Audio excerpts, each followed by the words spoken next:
Welcome to Education 101 with your host, Eric Wolfram. Education 101 is about the amazing education community we have in the greater Spokane area. We highlight the outstanding programs, teachers, supporters, and opportunities of the education community in the Spokane region. Education 101 is brought to you in part by STCU. Here's Eric. And welcome to Education 101. I'm your host, Eric Wolfram. Today we're going to be talking about working in the classroom with students that have type 1 diabetes. And so to talk with me about this today, we have Michelle Grove. So welcome, Michelle. Thank you, Eric. And Michelle is the science coordinator up at the ESD, so go ESD. Yes. But then at the same time, the other piece, the other hat, one of the other hats that you wear is you're a parent of a student or a child that has type 1 diabetes, and you've done a lot of advocacy work as well. Yes, I have. Excellent. Yeah, so you know a lot about this. And we've had a lot of these conversations, and it's always interesting to hear some of those accommodations that really need to happen. Mm-hmm. And I think it's an important conversation to start to talk about the fact that we need to build awareness in the education community that we need to be thoughtful about the kids with type 1, right? Absolutely, absolutely. And this time of year, back to school, so exciting for everyone. And it takes a lot of preparation for any family to get kids back to school. Right. But when you add the complication of a child with a chronic illness like type 1 diabetes, suddenly for that family, for that student, for that classroom and that school, that takes on a whole new meaning. It's a different level of preparation. It's got to be. So that these kids can be safe and healthy. And then just get down to the business of learning and being kids. Doing the things that they're supposed to do when they're in school, right? Exactly. Absolutely. So talk to us a little bit about, I guess, your story, because you not only do you just live it every day, but you've done some advocacy work as well, specifically in the education world. So talk to us a little bit about maybe that advocacy work or your story. All right. Well, my daughter was diagnosed 7 years ago. She is 14 now, so it was half her life ago. And the prospect of getting her back to school was daunting. Sure. There were so many things that at that point we didn't even know that she was going to need. But really, we were so relieved to know that she was at a school that was familiar with type 1 diabetes and even had a classroom teacher that was familiar. And that's great. Those things eased it quite a bit. But over the years, we've had to really do a lot of work advocating for her, and then that's led me also to some bigger advocacy work. This year, I was so proud to help OSPI and the Department of Health to reauthor the guidelines for caring for students with type 1 in schools. Yeah. And that was long overdue. Right. That's a great deal. That's a great deal because not only, so OSPI would be at the state level. Right. Office of the Superintendent of Public Instruction. Yes. But then I know you got to do some national work as well, right? I did. So not just this piece, but talk to me about that. All right. Then we'll come back. Exactly. So. Well, the Washington guidelines are tools for Washington schools, obviously, that are written to comply with our Washington laws and also best practices. But from that work also has stemmed some national work with the Centers for Disease Control in Atlanta, partnering with the National Association of School Nurses. And because of my work with OSPI, I was asked to come and be part of a national focus group as they work on toolkits for schools, working with all students with chronic illness, not just diabetes, with asthma, with life-threatening allergies, with complicated health conditions, so even broader. Really? So beyond just the type 1? Exactly. That's great. So Sophie's your daughter, right? Yes.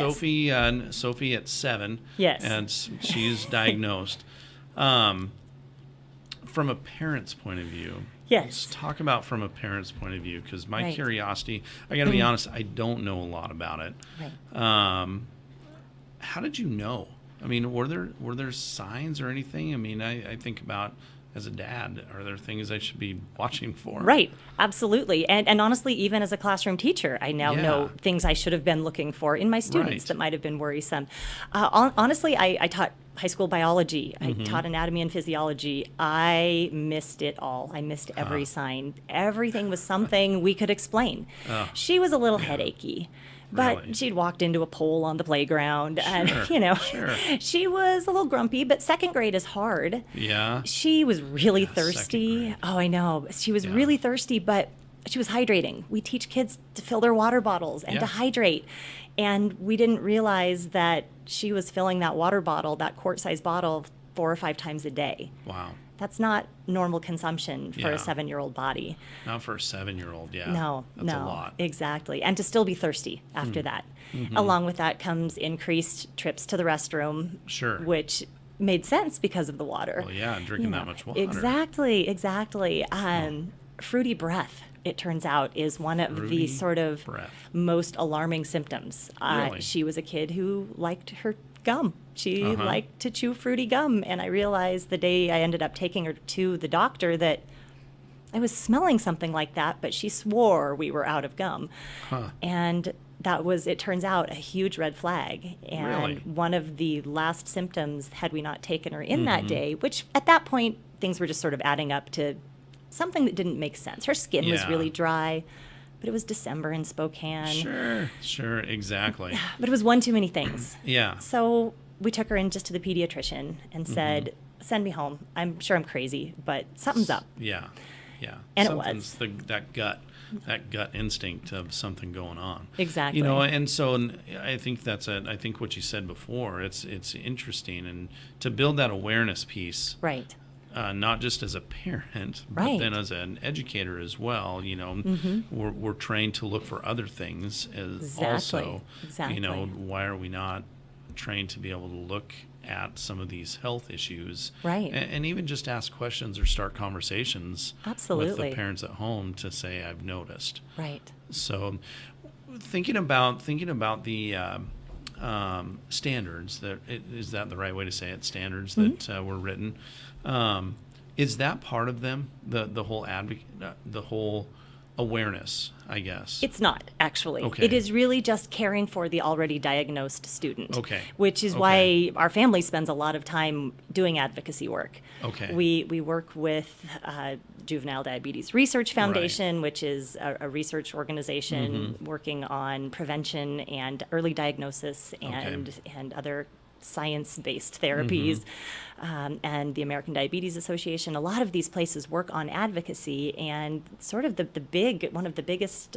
pushes right now is simply the idea that to diagnose this, all it took was 1 drop of blood. Oh boy. 1 drop. That's it. That's it. We went into the pediatrician's office, and 10 minutes later, we had a definitive diagnosis. Huh.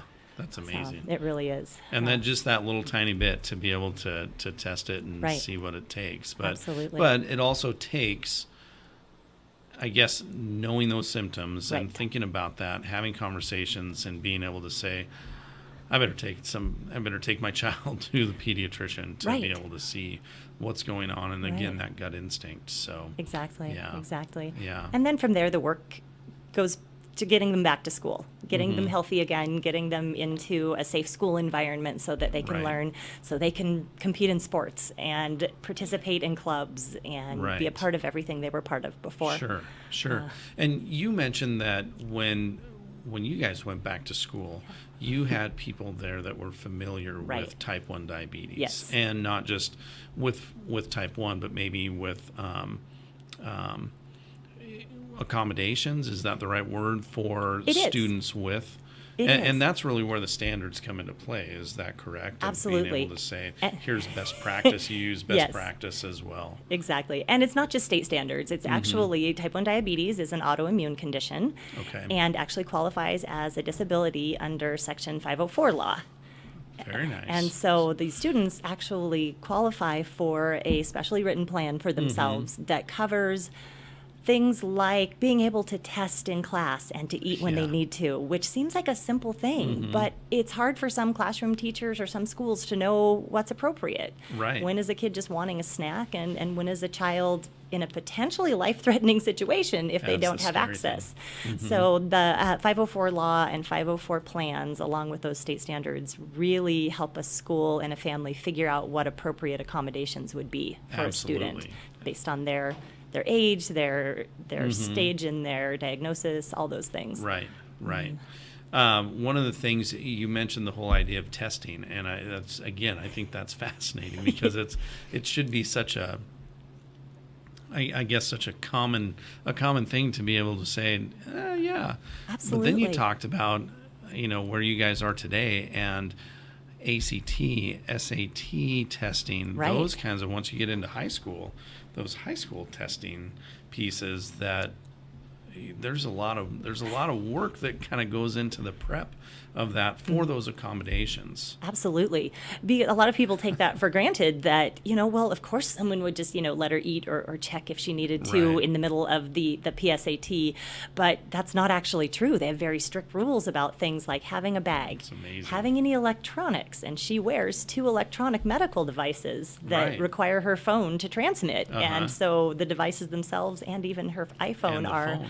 part of her care. And so we actually spent 6 months working with That's amazing. College Board, working with her doctor Yeah. and her school counselor to get the appropriate accommodations so that she can have food, she can have water, her devices, whatever Yeah. she needs. She can pause a test if she's not feeling well from a low blood sugar Right. and not be penalized. And and again, it's amazing. You are in the education world. Right. You're in the education world, and so so you have some idea around this whole piece of what's going on, and maybe how to do this too, but know that there are accommodations.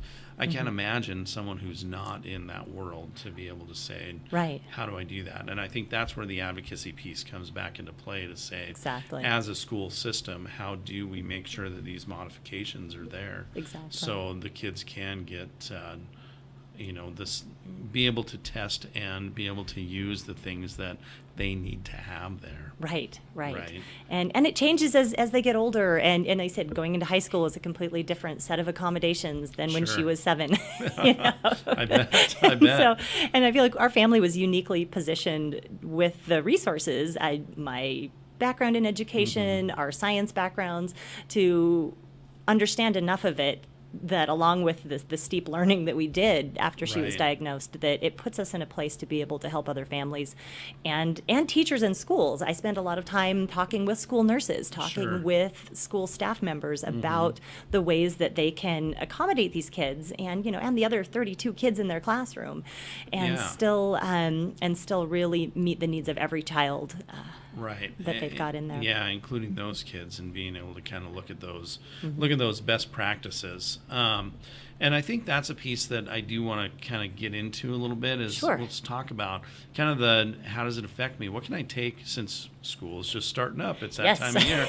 What are some of those things from a teacher's point of view that Right. I would be able to take into my classroom as I'm setting up my classroom, or Right. I'm in first couple days, and be able to set that up. So I tell you what, let's take a quick break. All right. And then let's come back. And so we'll take a quick break and come back and continue the conversation about supporting kids with type 1 diabetes. They say it takes a community to raise a family. It also takes one to build a business. I came to Spokane 12 years ago as a Whitworth student, and I planned to leave after graduation. But the more I got to know this community, the more I wanted to become a part of it. My husband and I have built our business in Spokane, and now we're raising our family here too. We operate a consulting company that provides creative business development strategies. Our approach is holistic and dependent on intentional connections and relationships. And no one understands connections and relationships better than GSI. They direct momentum towards investments in our community, provide resources that help business leaders connect, and they're dedicated and passionate about making Spokane great. GSI gives me the confidence to build my business here because they believe every organization, even a small one like mine, adds big value to our community. With GSI's help, Spokane will be a place my son will want to build his career too. I'm Eva Marquette, owner of Freshview. We're creating something greater with Greater Spokane Incorporated. Hi, this is Kurt Stockwell with Well Dressed Walrus. We are a local website design and development company here in Spokane. What we do is build beautiful, usable websites for local businesses. A website needs to be beautiful, it needs to be usable for your users, your customers, and yourself. Contact us anytime. We'd love to talk with you about your online marketing.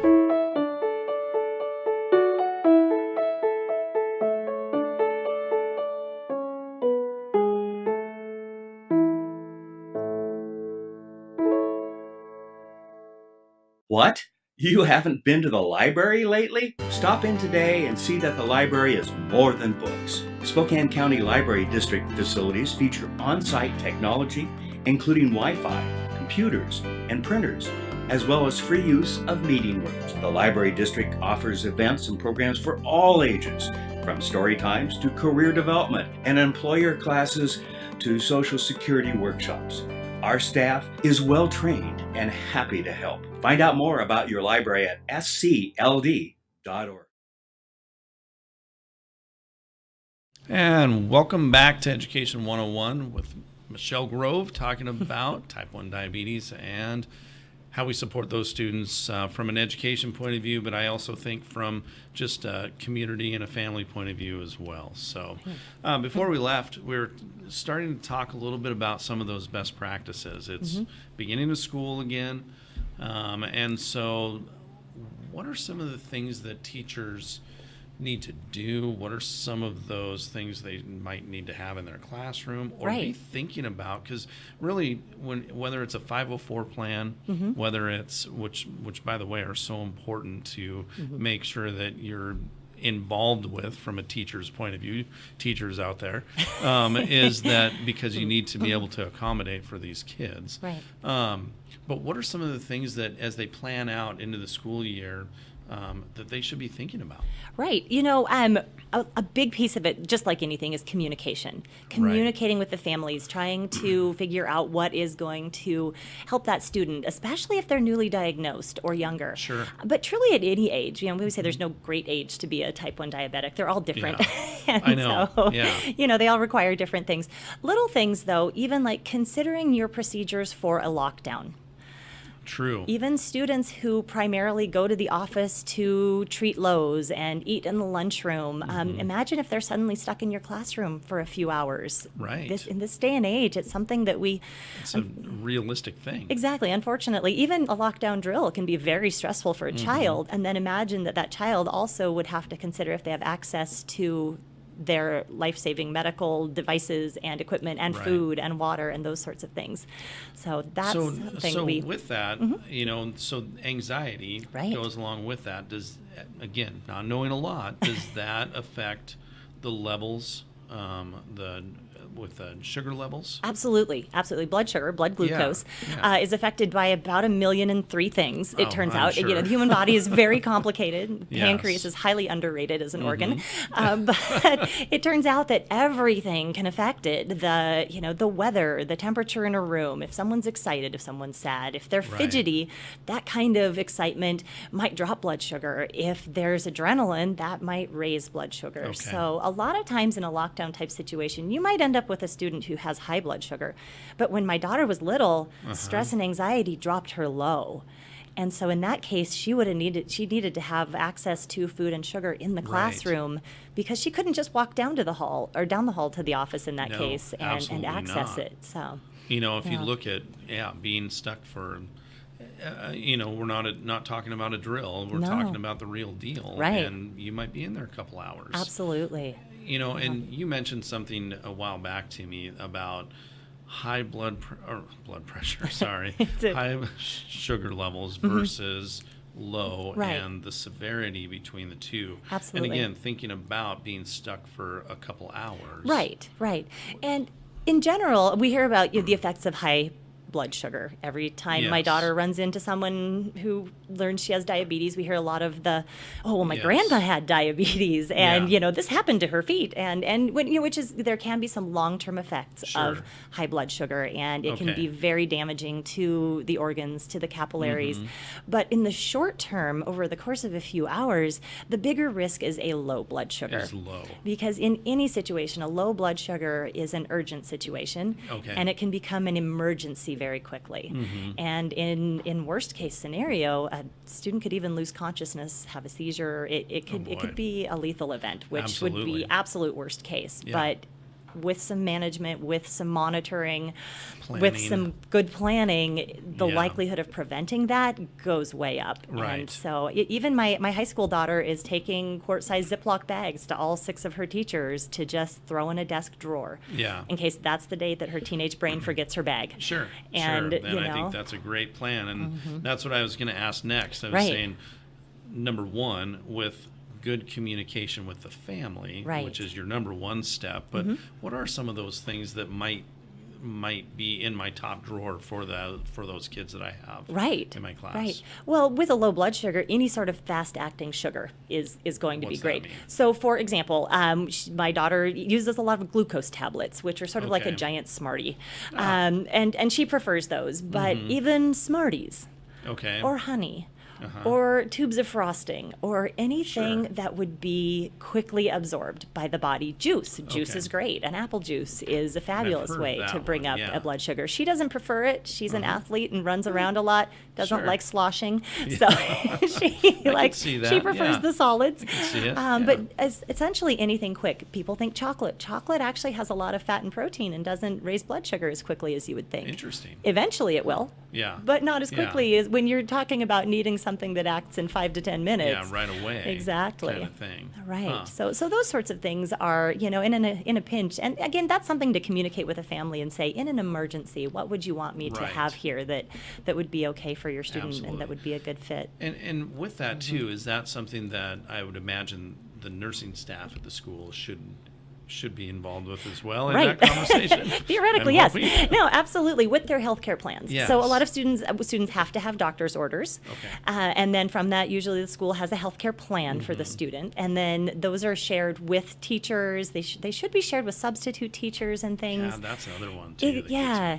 I always as a parent, would leave a sheet for the teacher and ask them to please share my student's information with a little picture and just Right. sort of a quick, hey, here are the highlights, things to look for and, Yeah. and things to not be concerned about. If she pulls out her phone, she's probably texting me about a blood sugar, but feel free to ask her what's up.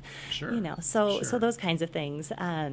Yeah. Even going into high school, we're having to make sure we, let everybody be aware of that. And Well, and I would imagine even once you get going from elementary where self-contained right. versus even middle school. Oh, yes. Going to different teachers. Right. That was a big learning experience along the way for you guys. Absolutely, absolutely. Being able to carry a bag with her because she self-carries all of her supplies and medications and Yeah. things, and her school didn't allow bags. Sure. So it was really simple. They said, well, let's write it into her 504 plan, and Yeah. then it's not a problem. So those were the kinds of things, as an educator, we sort of were Yeah. able to work out. And essentially, so from a teacher's point of view, thinking about my class load that I Right. have, Right. there should be health plans Right. in the office. There should be 504 plans.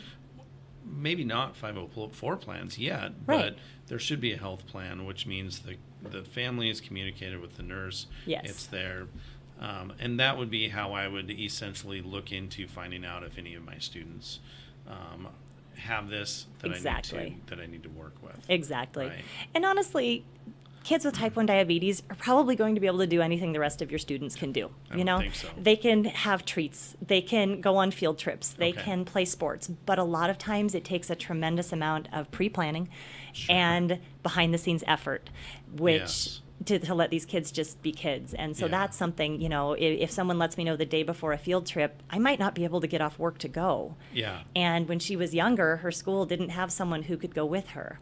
And so that got really tricky. And so we Yeah. had to make sure that we had a lot of planning time, a lot of lead time on things like that. Right. Even parties with treats, which I know are becoming few and far between anymore. right. If we Yes. knew about it, we could manage it. If it showed up randomly at the age of 8, Yeah. she just had to sit it out, and that was pretty painful. And that's a tough Exactly. thing you talked about being a kid, and that's really Right. what we should be able to do. Is Exactly. These kids should be kids. Exactly. And That be in school inclusivity. and- Exactly. Yeah, absolutely. Big deal. I know there are some other resources, and I know you advocate and work with families a lot as Right. well. Is there a way, if somebody's listening and wants to find out more about resources, that they can get a hold of you? Absolutely. absolutely. What would that be? Well, first of all, they can find me at the ESD.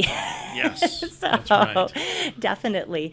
There also are a lot of just local organizations. The JDRF, which is the Juvenile Diabetes Research Foundation. Okay. The local pediatric endocrinology office at Sacred Heart. Okay. They connect me with people who are looking They for do as resources. well? They do. Okay. And again, the ADA, the American Diabetes Association. Okay. But again, just even connecting with me directly, I work with and Camp Stix, which is Yes. Stix Diabetes Programs. It's a great STIX. program. Yes, Yes. is a camp here locally for children with type 1 diabetes to be able to go to a week of summer camp safely and go be kids. And so that's Right. another organization. So if you reached out to any of those organizations, they probably know me. I was going to say they'd be able to get you back, and I know you're Yes. connected with other families and Yes. so on, and so. Absolutely. So, if they wanted to get directly to you, we can go through the ESD at Right. mgrove@esd101.net. Yes. And that would be a great way to do it. But it sounds like as well, if somebody's working with that, I would say if educators wanted to find out some more about it too. Absolutely. Any of those organizations would be a great place to start. They do. And then be able to They even do get a have. hold of you as well. Exactly. Yes. And a lot of those organizations have toolkits for getting kids back to school, Great. resources for families, and safe at school programs where they educate. They even offer a training to allow non-medical personnel to give the rescue injection that could potentially be necessary right. in a severe emergency, sort Sure. of the diabetic equivalent of an EpiPen. Yeah. But see Washington it. law does allow a layperson to be trained to do that. If And- they're trained. Exactly. Great. Sophie has 6 staff members at LC getting trained this fall. I like so it. Very exciting. I like it. That's great. Well, that's a big conversation. Again, we get back to school time here, and I think the biggest things are communication and planning. Absolutely. Communicate with the right people, communicate with the nurses, administration, definitely with the families to be able to kind of make a plan, because Absolutely. that's gonna allow all of our kids to be able to be kids Right. and enjoy school, which is Absolutely. what they should. Michelle, thank you for being with us today. Thank you. Great information. Hopefully we can catch you next time on Education 101.